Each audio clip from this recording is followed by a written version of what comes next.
Welcome back, and today I'll be watching Notts County take on Bristol in potentially the last game of the season. There is a slight chance today that if the teams above us lose and we win today, we might be able to get promotion into League One automatically.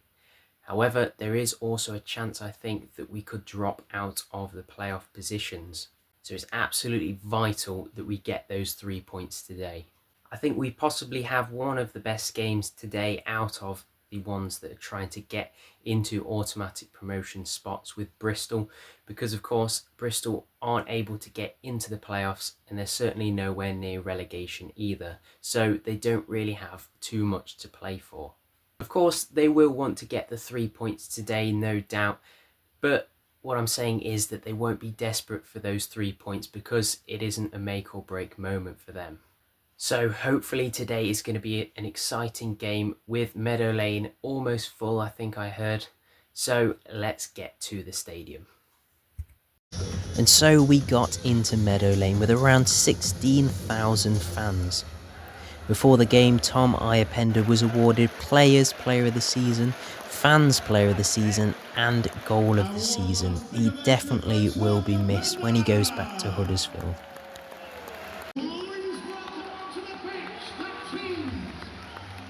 Our visitors, Bristol Rovers, and the world's oldest professional football club, Notts County! And so the game kicked off. Early on, Cerula was tackled in the box. The Notts fans thought it was a pen, but I couldn't see it from my seat. However, it did look like a little soft for a pen. Bristol had a good chance early on from a cross whipped in low. However, the forward just couldn't direct his sliding shot toward goal. And Jaden Luca for Notts cut in on his left and was brought down, but again, no pen was given. He really should have took the shot instead.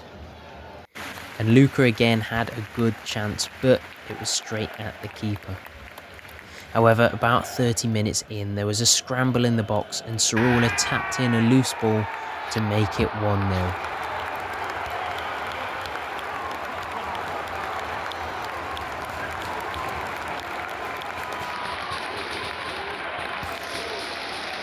And Luca's shot at the edge of the box was saved really well low down by the keeper.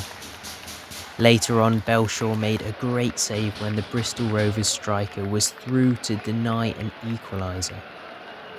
And the best opportunity for Notts came when Iapenda squared it to Luca, whose effort was saved on the line.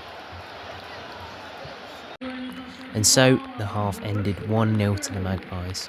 Some great link-up play and forward play, but Notts needed to take on more shots when the chances came. And so they kicked off again. Early on in the half, Jatta sped through on goal. However, the defender cut down his angles well and the keeper saved his effort. But after a slow start from Notts, Bristol's forward was through at the back post and he smashed it low from a tight angle, 1-1, a good finish. Bristol Rovers scored by 19, Ellis Harrison.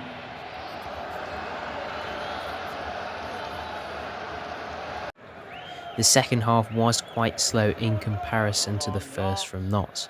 Not enough energy or movement as the first 45. Some poor decision making as well when going forwards.